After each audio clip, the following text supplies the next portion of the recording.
c'était une occasion de revenir sur les réalisations de la Tunisie en termes de RSE, la loi de 2018, les handicaps liés à cette loi-là,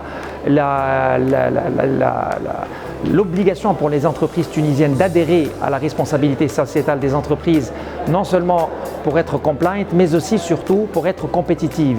Aujourd'hui, la compétitivité d'un produit n'est pas seulement son prix ou sa qualité. À l'international, si on n'est pas CSR compliant, c'est-à-dire respectant des normes sociétales, des normes sociales, des normes environnementales, eh ben, on ne peut pas être compétitif par rapport à des produits comparés, produits marocains, produits portugais, produits turcs, produits espagnols. Donc nos entreprises se doivent d'adhérer à la responsabilité sociétale des entreprises.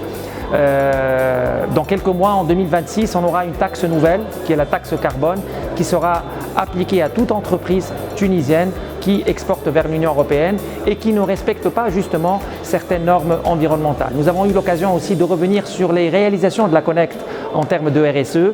C'était trois milestones principaux.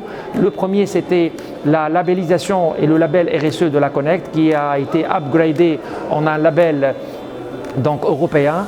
Le deuxième, c'est les jeudis de la RSE qu'on va faire avec EY, Ernst & Young, donc au mois de juin, donc dans quelques jours, et on aura 4 zones de la Tunisie pour couvrir donc toutes les régions de la Tunisie. On aura Abizerte, on aura Tunis, on aura Sousse et on aura Sfax.